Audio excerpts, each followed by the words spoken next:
नमस्कार, आप देख रहे हैं दूरदर्शन किसान। मैं हूं अदिति शर्मा। हेलो किसान एक ऐसा कार्यक्रम जिसमें हम शामिल करते हैं खेतीबाड़ी से जुड़े कुछ महत्वपूर्ण विषय और उन पर हम विस्तार से चर्चा करते हैं, उनसे संबंधित जानकारियां आप तक पहुंचाते हैं ताकि आप उन जानकारियों से लाभान्वित हो सके और अपनी खेती किसानी को और भी ज्यादा सरल बना सके। बता दें आपको, आज के हमारे इस कार्यक्रम में हम चर्चा करने वाले हैं जैविक खेती और आम के नए बाग लगाने के संबंध में, और इस पर विस्तार से जानकारी देने के लिए हमारे साथ जुड़ेंगे हमारे विशेषज्ञ। लेकिन आइए सबसे पहले हम शुरुआत कर लेते हैं यहाँ पर जैविक खेती के संबंध में, और उससे पहले आपको दिखा देते हैं एक खास रिपोर्ट।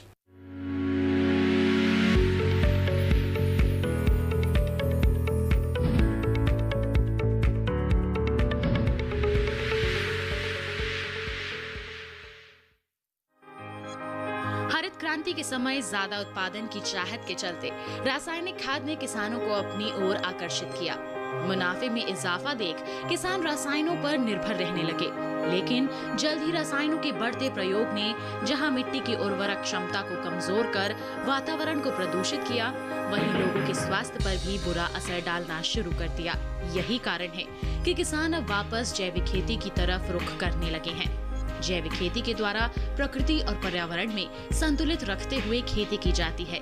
इसमें रासायनिक खाद और कीटनाशकों का उपयोग न करके खेत में गोबर की खाद, कंपोस्ट, जीवाणु खाद, फसल अवशेष, फसल चक्र और प्रकृति में उपलब्ध खनिज जैसे रॉक फॉस्फेट, जिप्सम आदि द्वारा पौधों को पोषक तत्व दिए जाते हैं। फसल की प्रकृति में उपलब्ध मित्र कीटों, जीवाणुओं और जैविक कीटनाशकों द्वारा हानिकारक कीटों और बीमारियों से रक्षा की जाती है। जैविक खाद का इस्तेमाल करने से भूमि की उपजाऊ क्षमता में वृद्धि होती है। साथ ही बेहतर स्वास्थ्य की चाहत ने लोगों का फिर से जैविक फसलों की तरफ ध्यान आकर्षण किया है। यही कारण है कि जैविक फसलों की तेजी से मांग भी बढ़ने लगी है और बाजारों में इसका दाम भी अच्छा मिलता है। इस तरह देखा जाए तो जैविक खेती बदलते दौर की मांग है।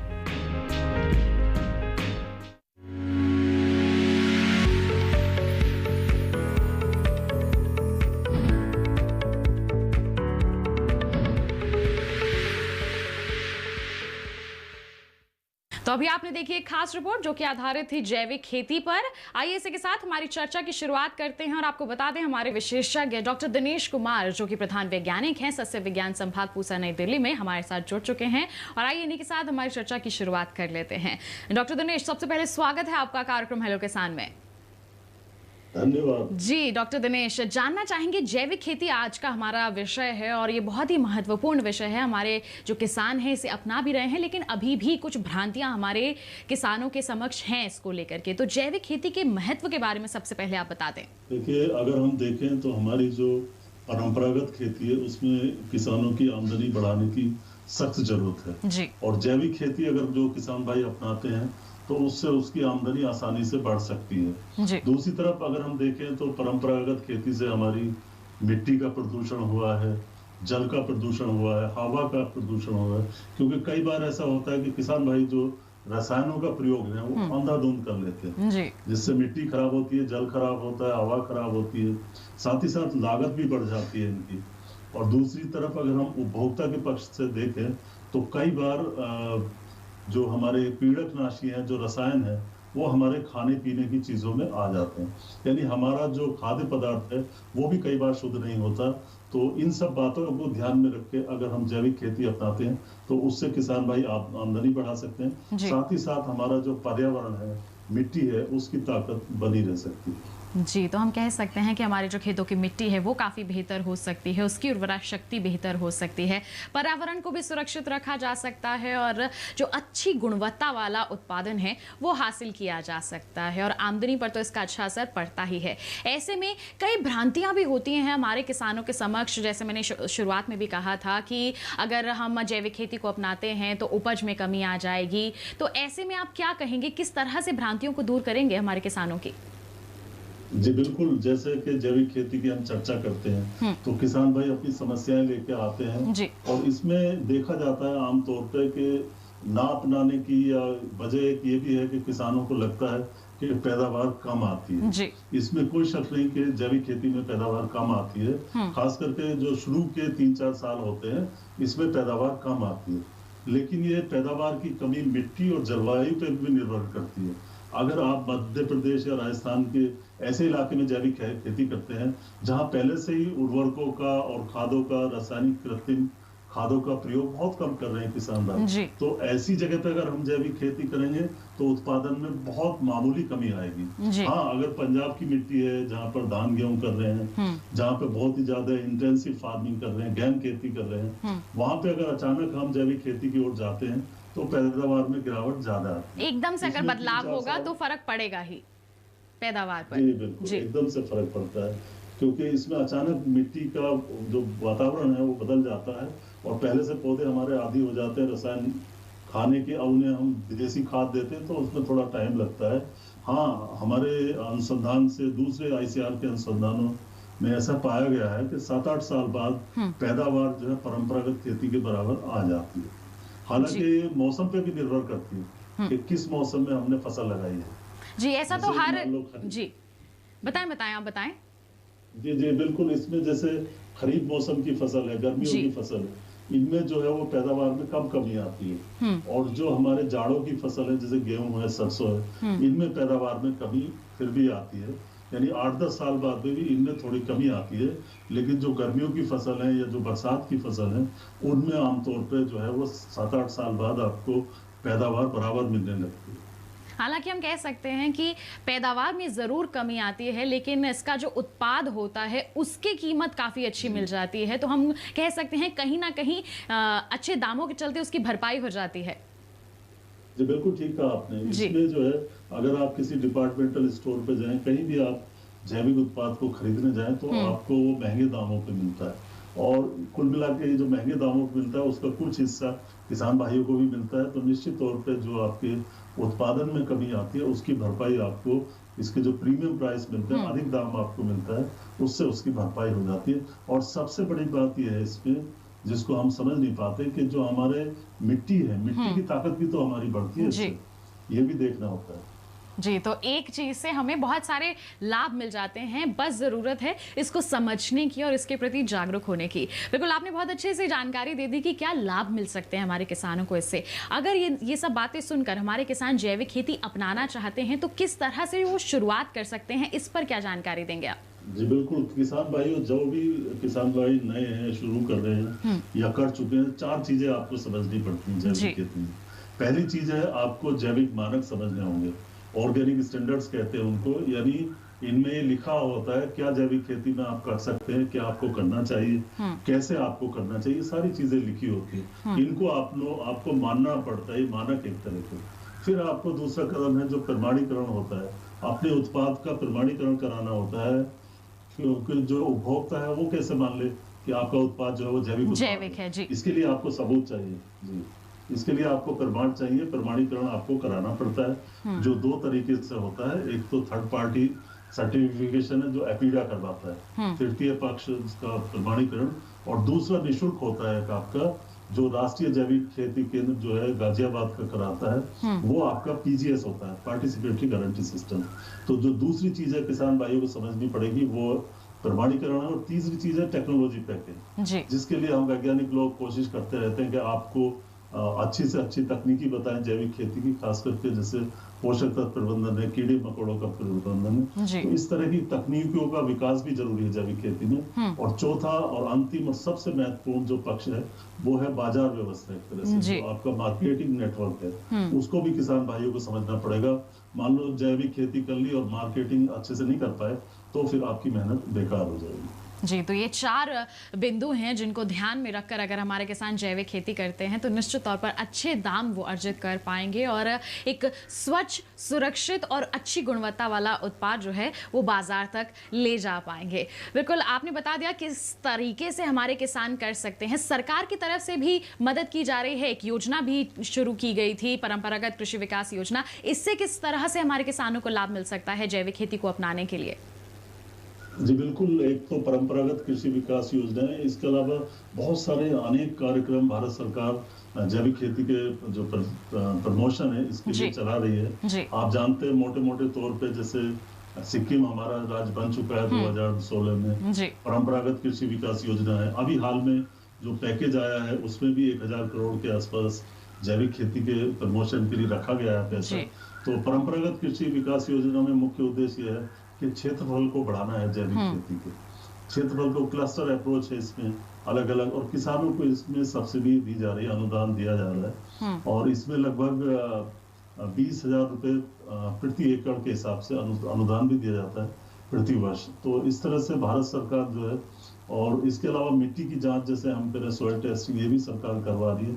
वो दोनों तरह की जो है खेतियों में जरूरी है, चाहे रासायनिक खेती हो आपकी, चाहे आपकी जैविक खेती हो, मिट्टी की जांच में भी सरकार काफी मदद कर रही है जी। और ये सब बातें हैं जो हम कह सकते हैं कि भारत सरकार अपना अतुलनीय योगदान इस ओर दे रही है। जी बिल्कुल, सरकार भी कदम उठा रही है। अब हमारे किसानों को भी इस ओर कदम उठाने हैं ताकि हम पूरी तरह से जैविक खेती को अपना सकें और इससे न केवल अपने खेतों की मिट्टी को स्वस्थ बना सकें बल्कि पर्यावरण को भी हम सुरक्षित रखने में एक अहम भूमिका यहाँ पर निभा सकते हैं। साथ ही आपसे जानना चाहेंगे हम डॉक्टर दिनेश, जैविक खेती की हम बात कर लेते हैं तो बहुत सारे मानक हैं जिन्हें हमें जिनका पालन करना बहुत ज़रूरी हो जाता है, और जैविक खाद भी उसमें बहुत महत्वपूर्ण है। जैविक खाद की उपलब्धता तो है, लेकिन अगर खुद ही हमारे किसान तैयार करना चाहें तो किस तरह से कर सकते हैं? देखिए, जैविक खेती के मानकों में सबसे पहले आता है हमारा जैसे कन्वर्जन पीरियड, रूपांतरण काल आमतौर पे 3 साल का होता है। इसके अलावा जैसे इसमें मुख्य जो बातें होती हैं, 2 बातें या 3 बातें ज्यादा है। एक तो हमें फसलों का विविधीकरण करना है, फसलों का चक्रण करना है, फसल चक्र अपनाना है, अंतर फसली खेती करनी, ये एक तरह से रीढ़ की हड्डी है जैविक खेती की। दूसरा महत्वपूर्ण, जैसे आपने सवाल उठाया कि ये जो मैन्योर्स वगैरह हैं, जो हमारी जैविक खादें हैं, वर्मी कंपोस्ट है, गोबर की खाद है, हरी खाद है, तो इनका प्रयोग भी बहुत जरूरी होता है। और यहाँ पे मैं कहना चाहूंगा कि यहाँ पे जो ग्रामीण युवा है वो रोजगार भी पा सकते हैं जैविक खादें पैदा करके। बायो फर्टिलाइजर के उत्पादन में कुछ स्टार्टअप आ रहे हैं आजकल, उनका गांव में भी उत्पादन किया जा सकता है। वर्मी कंपोस्टिंग यूनिट को एस्टेब्लिश कर सकते हैं।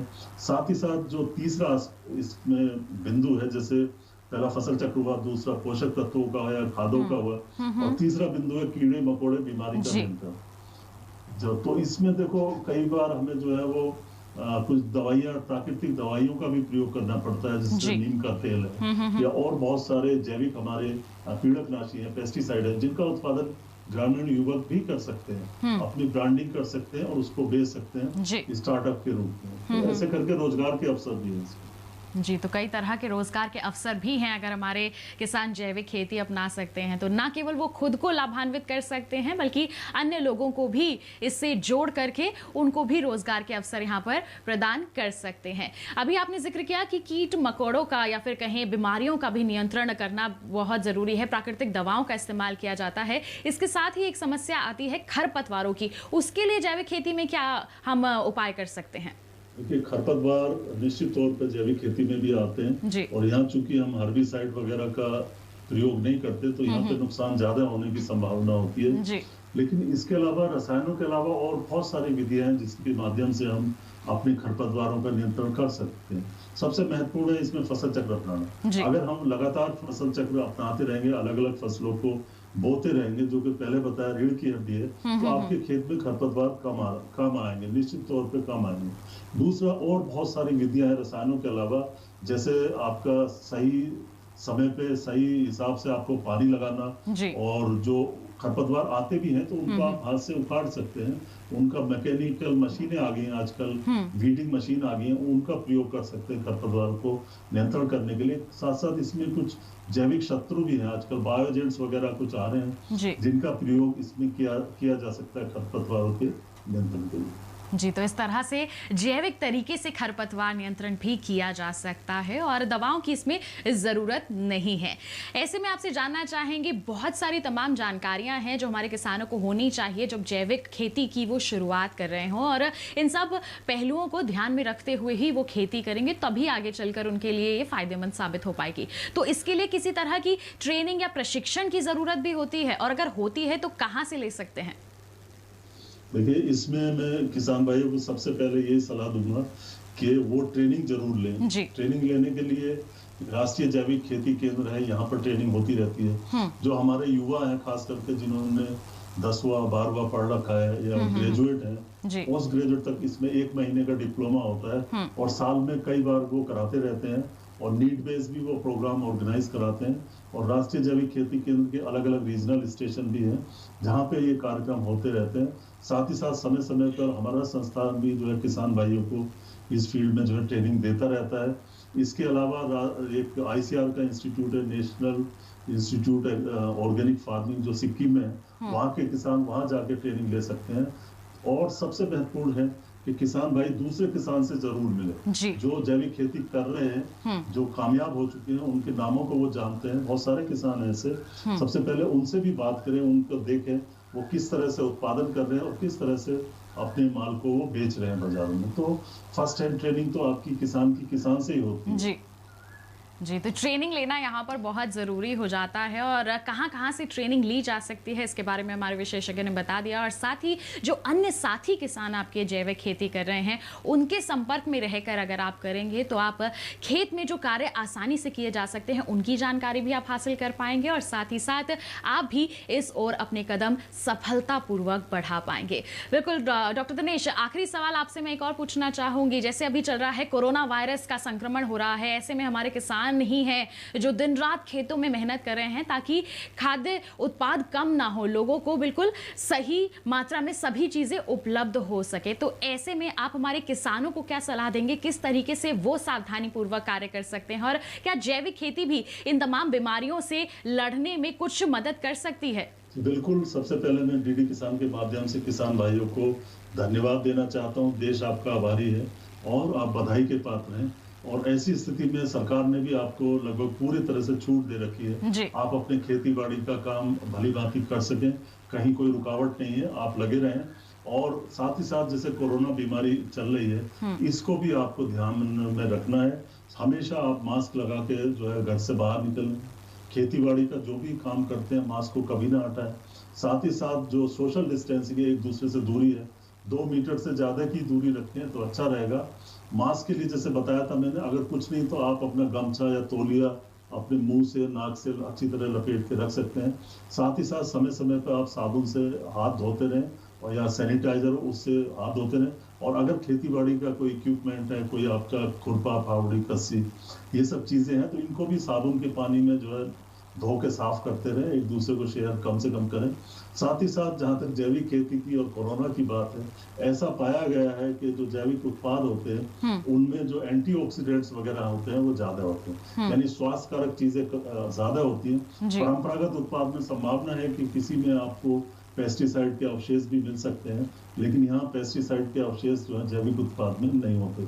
तो कुल मिला के एक है, जो हमारे जैविक उत्पाद हैं ये स्वास्थ्यवर्धक हैं। जैविक खेती मिट्टी के लिए स्वास्थ्यवर्धक है और जो इसके उत्पाद हैं वो हमारे लिए जो है स्वास्थ्यवर्धक है, और जैविक खेती पर्यावरण के लिए भी स्वास्थ्यवर्धक है। जी बिल्कुल दिनेश जी, बहुत बहुत धन्यवाद इतनी महत्वपूर्ण जानकारियों के लिए। हमारे कोरोना वॉरियर्स जो हमारे किसान हैं वो बहुत ही अच्छा कार्य कर रहे हैं अभी इस समय में भी और आगे भी करते रहेंगे। और हम उम्मीद करते हैं जो जैविक खेती के संबंध में आपने जानकारियां हमारे किसानों तक पहुंचाई हैं, ज़रूर उनसे लाभान्वित होकर, उनसे प्रेरित होकर वो ज़रूर इसे अपनाएंगे और आमदनी में भी अपनी बेहतरी कर पाएंगे। बहुत बहुत धन्यवाद दिनेश जी। धन्यवाद। तो किसान भाइयों बहनों, जान लिया आपने जैविक खेती के संदर्भ में विस्तार से। हम उम्मीद करते हैं इन जानकारियों से आप जरूर लाभ लेंगे। अभी फिलहाल कार्यक्रम में वक्त हो चला है एक छोटे से ब्रेक का। ब्रेक के बाद और महत्वपूर्ण जानकारियां आपके लिए लेकर आएंगे। तब तक के लिए आप बने रहिए दूरदर्शन किसान पर और देखते रहिए हमारा कार्यक्रम हेलो किसान।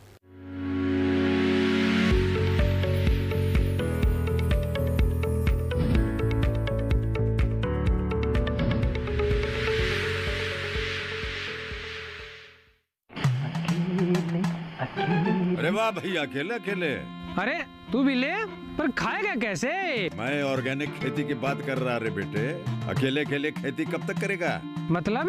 गांव में 20-25 किसानों का समूह बना के पंजीकरण करवा ले, फिर सरकारी ट्रेनिंग भी मिलेगी और मुफ्त जैविक बीज खाद भी। फिर BGS ऑर्गेनिक की सरकारी मोहर के साथ तेरी उपज आकर्षक पैक में पहुंचेगी बड़े बाजार तक। अच्छा? हाँ। अरे भाई, कहाँ चल दिया? सबको साथ लाने, आमदनी बढ़ाने। तो किसान भाई समझ गए ना? साथ मिलकर ऑर्गेनिक खेती कीजिए, अपनी परंपरा को आगे बढ़ाइए, ज्यादा मुनाफा कमाइए। माटी से प्रेम की परंपरा है। परंपरागत खेती।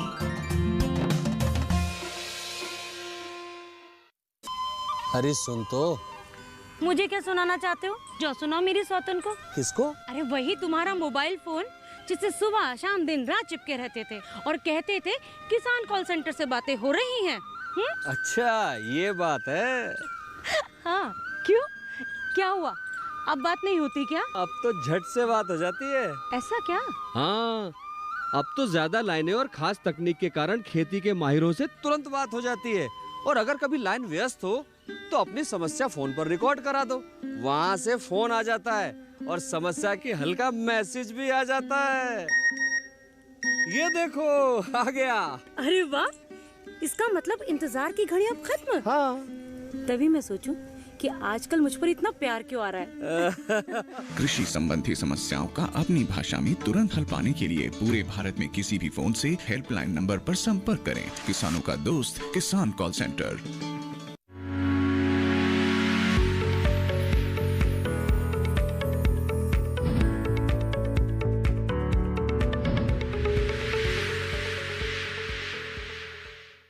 ब्रेक के बाद आप सभी का फिर से स्वागत है हमारे कार्यक्रम हेलो किसान में। आज हम चर्चा कर रहे हैं जैविक खेती और आम के बाग आप किस प्रकार लगा सकते हैं। इन विषयों पर, जैविक खेती पर हम चर्चा कर चुके हैं और अब बारी आती है आम के नए बाग अगर आप लगाना चाहते हैं तो आपको कौन कौन से प्रबंधन कार्य करने की जरूरत है। चर्चा की शुरुआत करें उससे पहले आइए आपको दिखा देते हैं एक खास रिपोर्ट।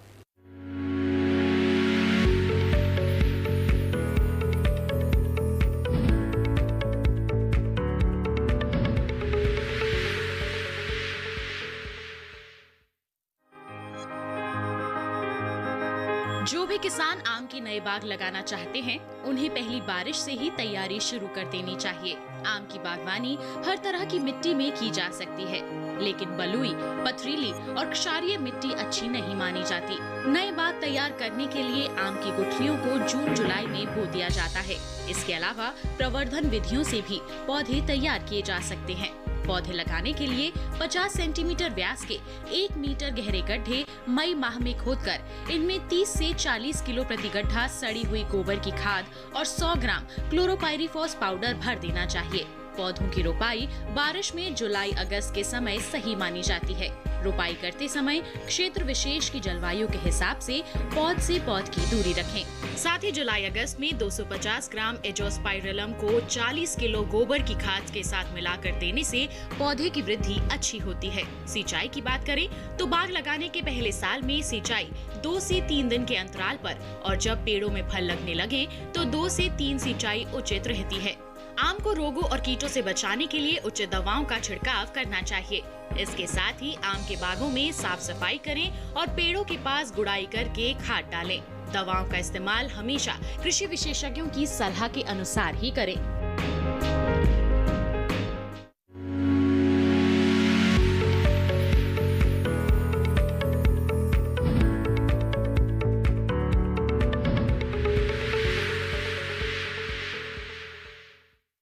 तो अभी आपने देखी एक खास रिपोर्ट। आइए हमारी चर्चा की शुरुआत करते हैं और हमारे साथ इस वक्त हमारे विशेषज्ञ जुड़ गए हैं, डॉक्टर ए.के. दुबे जो कृषि विशेषज्ञ हैं और ये हमें विस्तार से जानकारी देंगे कि आम के नए बाग अगर लगाने हैं तो कौन सी तैयारियां करनी है और उसके पश्चात कौन से प्रबंधन कार्य करने की जरूरत है। डॉक्टर दुबे, बहुत बहुत स्वागत है आपका कार्यक्रम हेलो किसान में। आपसे जानना चाहेंगे हमारे किसान इस वक्त क्या आम के नए बाग लगा सकते हैं? जैसे ये जो हमारे फल वृक्ष हैं ये बहुवर्षीय होते हैं, तो इनमें लगाने से पहले कुछ बहुत ज्यादा तैयारी करनी पड़ती है, जिसमें किसान भाइयों को उचित समय देने की आवश्यकता है। तो यहाँ मैं बताना चाहूंगा कि पहला जो है वो है किस्म का चयन। किसान भाई किस उद्देश्य से आम का बाग लगाना चाह रहे हैं, उस उद्देश्य को सामने रखते हुए वो किस्मों का चयन करें। और दूसरा ये होता है जब आप किस्मों का चयन कर लें तो आप वो किस्में कहाँ प्राप्त करेंगे। किस्मों का प्राप्ति स्थान बहुत मायने रखता है कि अगर आपने सारी तैयारी जुलाई में की जाके और फिर आप किसी संस्थान के पास या किसी जो सरकारी नर्सरी है वहां गए पौधे लेने के लिए तो आपको पौधे नहीं मिले तो आपका जो भी खर्चा होगा गड्ढे उसमें तो वो बेकार चला जाएगा। तो इसमें सबसे पहले किसान भाई किस्म का ध्यान रखें। मैं यहाँ पे किस्म किसान भाइयों को बता सकता हूँ जी, बताएं। जो किसान भाई आम लगाना चाह रहे हैं, हमारे जो पुरानी किस्में हैं उनमें एकांतर फलन होता है। जैसे 10 साल के बाद एक बार आएगी, दूसरी बार नहीं आएगी। तो ऐसी किस्मों का इस समय किसान भाई चयन ना करें। अगर आमदनी उनको बहुत अच्छी है, आम से लेना। आम एक बहुत अच्छी किस्म है जो अच्छी आमदनी किसान को होती है और बड़ी अच्छी उत्पादकता वाली फसल है जी। अभी कई संस्थान है, जैसे हमारा भारतीय कृषि अनुसंधान संस्थान दिल्ली का है, ये हमारा एक रहमान खेड़ा में लखनऊ में है, ऐसे ही बंगलोर में है। कई संस्थान आम के फसल सुधार पे काम कर रहे हैं और हम लोगों ने कई किस्में निकाली हैं जो नियमित फल देती हैं, जैसे हर साल फल देती है। जो पुरानी समस्या है तो किसान भाइयों को ऐसी फसल का चुनाव करना चाहिए। अब इसमें मैं बताऊंगा कि अगर किसान भाई ऐसा चाहते हैं कि हम बाहर भेजना चाहते हैं किस्म, तो कुछ किस्म ऐसी हैं जो या तो लाल कलर की चुनाव करें या हमारी मल्लिका। मल्लिका हमारी एक किस्म ऐसी है, अगर कोई उत्तर प्रदेश में किसान मल्लिका को लगाता है तो कई कंट्री हैं जो मल्लिका को आयात करने के लिए वो तत्पर रहती हैं, विशेष तौर पे उत्तर प्रदेश की मल्लिका।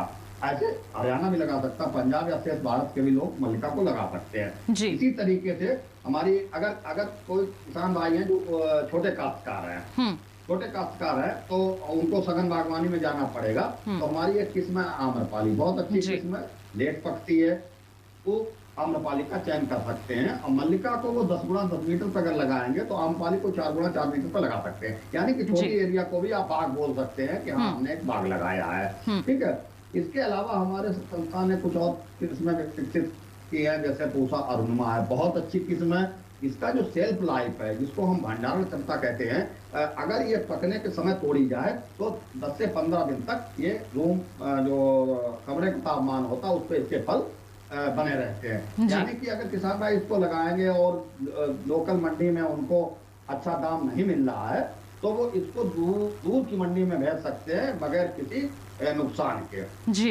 मल्लिका का चयन कर सकते हैं। और ये मल्लिका की खास बात ये और है कि इसको आप मध्यम सघन बागवानी पे लगा सकते हैं 6 गुना 6 मीटर पे। और दूसरा लाल कलर की होती है, इसका जो छिलका होता है वो बहुत ही ज्यादा लाल कलर होता है, जिसको अगर बाहर भी भेजा जा सकता है इसको। इसके अलावा हमारी कुछ किस्में हैं, जैसे उषा श्रेष्ठा निकाली है, वो भी बहुत अच्छी किस्म है। एक बात हम और बताना चाहेंगे, क्योंकि ये सारी किस्में जो हमने बताई ये सब देर से पकने वाली किस्में हैं जी। हमारे संस्थान से एक किस्म निकली है पूसा लालिमा, ये दशहरी साथ पककर तैयार होती है, लेकिन इसमें दशहरी के भी गुण हैं, लेकिन ये लाल कलर की होती है। तो किसान भाई दशहरी की जगह पूसा लालिमा का भी चयन कर सकते हैं जी। जिससे उनको देखिए क्या होता है कि जब फल बाजार में जाएगा देखने में बढ़िया होगा तो उसके दाम भी बढ़िया मिलेंगे जी। तो ये तमाम किस्में हैं जी, तमाम किस्में हैं जिनका चुनाव कर सकते हैं हमारे किसान अगर वो इसकी बाग लगाने की शुरुआत कर रहे हैं। और क्या तमाम तैयारियां करने की जरूरत होती है, जैसे मिट्टी कैसी होनी चाहिए, अगर गड्ढे बना रहे हैं तो वो कितने आकार के होने चाहिए, इन पर आप क्या जानकारी देंगे? हाँ बिल्कुल बिल्कुल। तो पहले तो मैं बताया तैयारी करने में है, अगर मान लो कभी कभी नए जो क्षेत्र होते हैं उनका चयन करना पड़ता, अगर उनके बाद में जब पानी लगाएं या कुछ क्रियाएं करें, ट्रैक्टर चलाएं तो उनको दिक्कत ना हो। अब आपने बात किया जैसे किस प्रकार की मिट्टी, तो जैसे आम जो है बलुई दोमट मिट्टी में बहुत अच्छा होता है जी। लेकिन इसमें महत्वपूर्ण है कि उसका पीएच मान और जो विद्युत चालकता है वो बहुत ज्यादा नहीं होना चाहिए, क्योंकि 7.4 तक अगर पीएच मान है तो आम के बाग किसान भाई आराम से लगा सकते हैं। दूसरी चीज इसमें जो महत्वपूर्ण है वो है जमीन की मृदा की गहराई। अगर गहराई 8 फुट से कम है तो आम का चलना मुश्किल होता है, क्योंकि इसकी जड़ें नीचे जाएंगी। गहराई का मतलब है वहां तक मिट्टी पोरस होनी चाहिए जी, जिससे जो खाना पानी खींचने वाली पोषक तत्व खींचने वाली जड़ें हैं वहां तक अपना विकास कर सके। तो ये 2 चीजें किसान भाई अपने ध्यान में रख लें। और जिनको लगाना है, अगर उनकी जैसे उर्वरा शक्ति उस खेत की कम है तो बहुत अच्छा समय है इस समय, वो जैसे जो आपकी ग्रीन मैन्योरिंग है, हरी खाद है, उसका वो इस समय बुआई कर सकते हैं।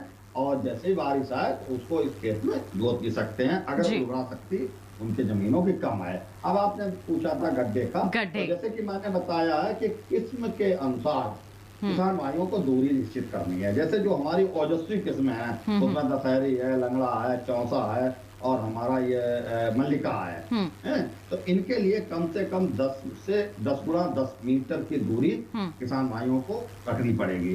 दूसरी किस्मों के बारे में हमने बताया, जो हमारी सबसे बौनी किस्म है वो है आम्रपाली, उसको 4x4 पर भी लगा सकते हैं। इसके अलावा जो हमने किस्म का नाम लिया, पूसा लालिमा, पूसा प्रतिभा, जो सरकारी नर्सरी है या जो भारत सरकार या प्रदेश सरकार द्वारा अनुमोदित नर्सरी है, बहुवर्षीय फल है, पौधे हमेशा ऐसी जगह से ले जो विश्वसनीय हो। क्योंकि आप अगर मल्लिका लाए तो 4 साल बाद जब उसमें फल आए तो वो मल्लिका निकले। जी, तो प्रमाणित जगह से ही यहाँ पर जो पौधे है वो लेना बहुत जरूरी है, ये सलाह आप दे रहे हैं। जी हाँ, तो जैसे हमने बताया किसमें आप आर्थिक अनुसंधान संस्थान के जो हमारा फल एवं औद्यानिक प्रौद्योगिकी संभाग है वहाँ प्राप्त कर सकते हैं। कुछ किस्में हमारा जो रहमान पेड़ा का जो ICR का संस्थान है वहाँ से प्राप्त कर सकते हैं, IIHR बंगलौर से आप प्राप्त कर सकते हैं। और कई एक जो कृषि विश्वविद्यालय है उनकी भी अपनी एक नर्सरी है, वहाँ से भी आप प्राप्त कर सकते हैं। इसके अलावा आप जो प्राइवेट सेक्टर की जो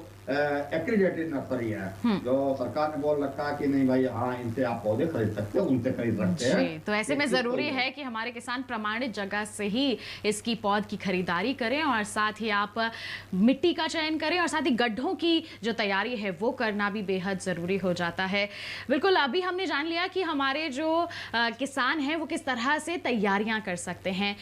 पोषक तत्व प्रबंधन के बारे में मैं आपसे जानना चाहूंगी, क्या ये शुरुआत में ही कर देना चाहिए या बाद में भी समय समय पर करते रहना चाहिए? इस पर क्या कहेंगे? बिल्कुल मैं बताऊं, एक इसमें मैं एक थोड़ी चीज ये जोड़ दूं कि जैसे जब गड्ढे किसान भाई बनाए जी उसमें कम से कम आम के रोपड़ के लिए 1 गुणा 1 घन मीटर के गड्ढे बनाए। मतलब गड्ढे की गहराई चौड़ाई लंबाई 1 मीटर से कम ना हो तो आपका बाग बहुत अच्छा चलेगा, पहली चीज। दूसरी चीज है कि गड्ढे बनाते समय ये और ध्यान रखें कि आधी ऊपर की मिट्टी गड्ढों की एक तरफ डाल लें, दाहिनी हाथ पे डाल लें, और नीचे की बाएं हाथ पे डाल लें। तो नीचे की मिट्टी में बहुत ज्यादा पोषक तत्व नहीं होते हैं। अब आपने जो प्रश्न किया पोषक तत्व, तो देखिए जितना अच्छा पोषक तत्व नीचे भर देंगे किसान भाई, उनका जो नई जो पौधे लगाएंगे वो बहुत बढ़िया चलेंगे। तो केवल किसान भाइयों को ये करना है कि जो ऊपर की मिट्टी उन्होंने दाहिने हाथ पे रखी है उसमें बराबर की मात्रा में गोबर की खाद सड़ी हुई या वर्मी कंपोस्ट या कंपोस्ट, कोई भी खाद बराबर की मात्रा में मिला के उन गड्ढों को 15 दिन बाद 15 दिन तक इन गड्ढों को छोड़ दीजिए। जैसे अगर 30 मई के करीब गड्ढे खोदते हैं तो 15 जून तक गड्ढे खुले छोड़ दें किसान भाई। उसके बाद जो मिट्टी आदि पड़ी हुई है उसमें गोबर खाद मिला के उन गड्ढों को पुनः भर दें और जून भर इन गड्ढों को ऐसा रहने दें। ठीक है, तो इस तरीके अगर उनके क्षेत्र में अगर दीमक की कोई समस्या है, क्योंकि दीमक जहाँ होती है वहाँ आम चलना मुश्किल होता है, लेकिन अगर हल्की समस्या दीमक की है तो गड्ढे भरते समय नीम की खली का प्रयोग जरूर करें, क्योंकि वो दीमक को रोकने में काफी कारगर होती है। जी, तो इस तरह से पोषक तत्व प्रबंधन यहाँ पर हमारे किसान कर सकते हैं। अब मैं आपसे जानना चाहूंगी यहाँ पर डॉक्टर दुबे की पोषक तत्व प्रबंधन कर दिया, जब पौधों का रोपण कर रहे हैं तब भी बहुत सावधानियां बरतने की जरूरत है, तो किस तरह से रोपाई करें हमारे किसान?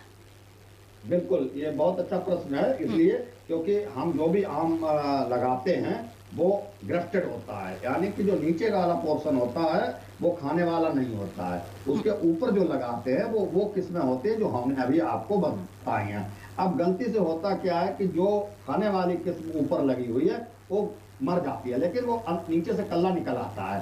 किसान भाई समझेगा कि हमारा आम चल रहा है, 5-6 साल बाद पता चलेगा ये तो छोटा वाला आम निकल गया। तो एक तो सावधानी किसान भाई ये बरते लगाते समय और पौधे खरीदते समय भी, मतलब उसमें हेल्दी होना चाहिए, मतलब कलिकायन ऊपर अच्छी बढ़ रही होगी जब खरीदें, और जब लगाएं तो भी देखें कि कलिकायन किए हुई जगह से जहाँ तो चिन्ह दिखाई पड़ जाता है ऐसे से जुड़ा होता है, तो वहां से अगर नीचे से कोई कल्ला निकला तो रोपण करने से पहले उस कल्ले को जरूर निकाल दें, पहली चीज। दूसरी चीज, आम में एक बड़ी समस्या होती है कि वो मिट्टी के साथ बेचा जाता है या पॉलीथीन के साथ वो मिट्टी होती है तब आम बेचा जाता है।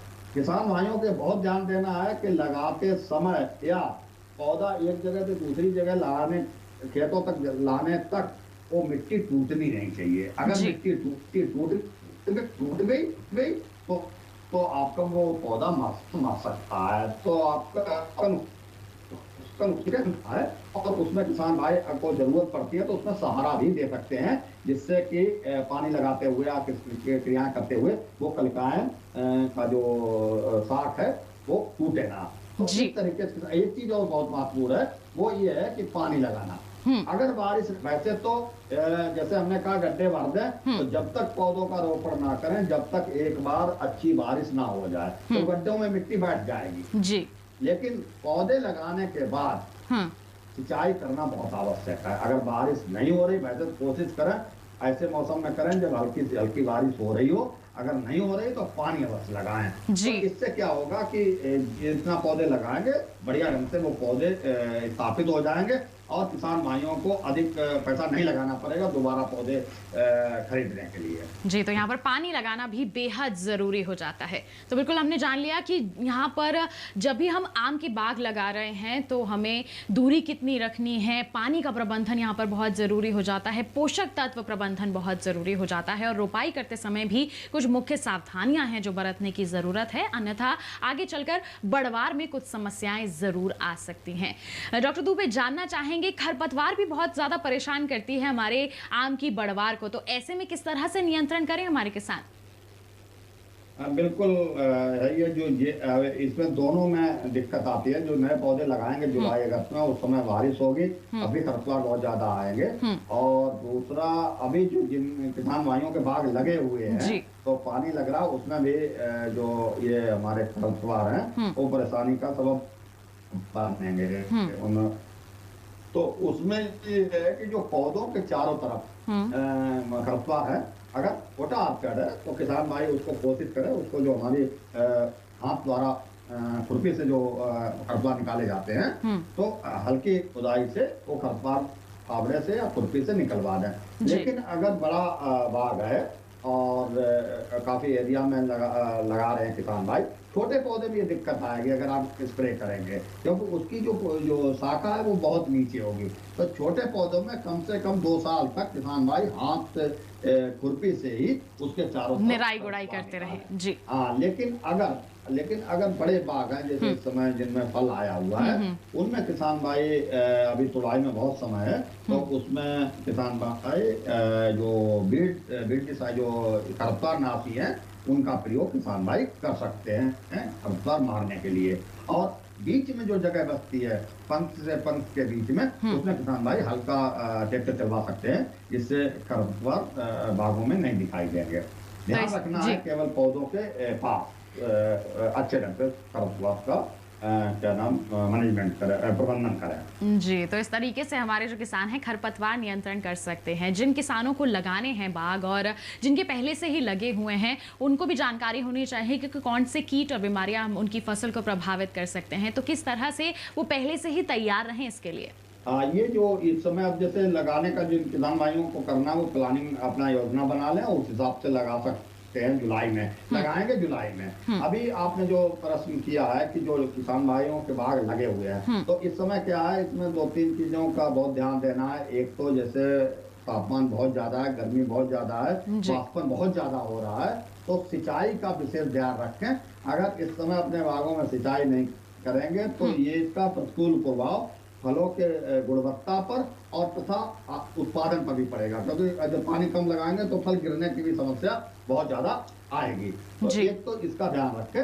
और पानी लगाएंगे तो खरपतवार भी आएगा, तो उसके लिए बताया किस तरीके से प्रबंधन कर सकते हैं। दूसरा इसमें ये कि कुछ कीड़े हैं जो अभी आम को नुकसान पहुंचा सकते हैं जी। पहला उसमें कीड़ा है जो मिलीबग है, जो सफेद कलर का होता है, जिसके पंख नहीं होते हैं, और ये क्या करता है, जो आम जिस पे डंठल पे लगा होता है उस डंठल के चारों तरफ चपक जाता है, या नई कोमल शाखों के चारों तरफ चपक जाता है और वहां से उसका रस निकाल के पीता रहता है।